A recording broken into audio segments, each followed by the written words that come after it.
Okay, since this is the first video in this series, I'm going to quickly explain what this is all about.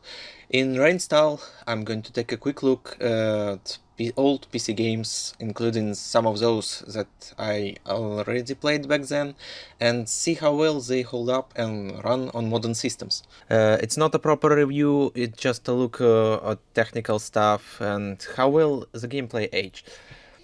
Sometimes I don't have a desire to finish the game, but given in such short first impressions can be still useful, because some old games have tons of technical issues and sometimes it's a quest on its own to simply make them run.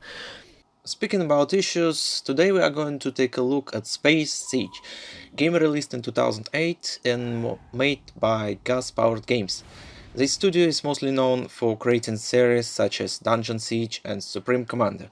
Judging by the title, it was supposed to be some sort of spin-off for Dungeon Siege, and they do have some similarities, like they are both action RPGs and pretty linear games overall, but that's it.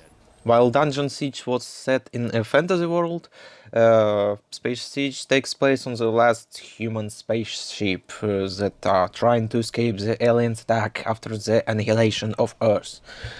I think there is no connection or any differences between those two games, so Space Siege is pretty much standalone product, despite its name. This game is PC exclusive, and because of that, it's surprising that it has issues with the mouse. I mean, the entire game is built around using the mouse. But the fact is, the main issue that you'll experience with Space Siege, if you'll decide to play it on modern system, is the lack of mouse pointer. It simply won't appear, so you won't be able to even navigate in the main menu. Apparently, for some weird reason, it only happens in full screen mode, so to fix this problem you'll need to go to the folder in My Documents with game settings and manually edit the file called spacesiege.ini. After adding full screen equals false line, cursor will appear, but if you are using scaling options in Windows display settings, the game will greet you with this amusing message. Like, yeah, that totally makes sense. Unfortunately, the only fix I found for this issue is either lowering game resolution or manual change of display resolutions each time you want to play the game.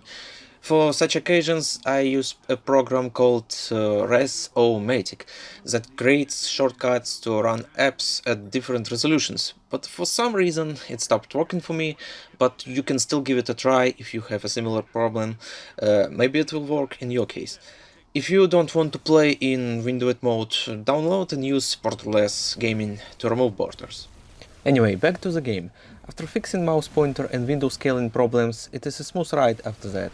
The graphics in this game didn't age well, but it's playable.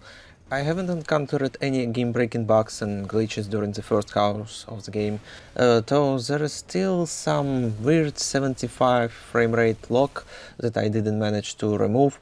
It's probably connected somehow to full screen issue, but at least it's not 30 FPS, right? Actually, as you can see in the options menu, game forces vertical sync if you are playing in windowed mode, and since full screen is broken, you can disable it. Options in this game are pretty basic, just standard textures and shadow quality, resolution, controls rebind, audio settings. Game options has some weird stuff too, like you can change mouse sensitivity in windowed mode for whatever reason. Honestly, such barren options very disappointing to see in PC exclusive game. Gameplay loop itself is kinda repetitive, but it works. You are killing hordes of aliens and cyborgs and upgrade your character and his robot sidekick Harvey by spending skill points and mechanical parts that drop from enemies and chests. The main gimmick of this game is cybernetics. Sometimes you'll have a choice to replace your body parts with cybernetic augmentations. Those augmentations are increasing your stats and allow to use late game weapons, but they alter the ending and make some characters dislike you very much. There is a few cutscenes in the beginning and you can talk a little with NPCs, but the story is pretty much non-existent in this game, so don't expect much in this regard. Space Siege focuses mostly on the combat. Well, outside several annoying steps to force it work as intended, my first impression is more or less positive.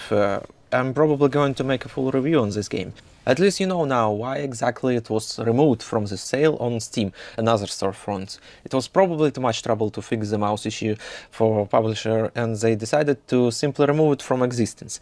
Developer Gas Powered Games was bought in 2013 by Wargaming, and then it was shut down in 2018. So yeah, there is no chance it will ever receive an official fix. After a quick look at key storefronts and trading sites, it looks like there is no way to buy this game anymore, so Space Siege is basically abandonware. A small interesting piece of history that I randomly decide to install and play. Is it a good game? Well, we'll talk about it later when I'll finish playing this game and make a review. Stay tuned.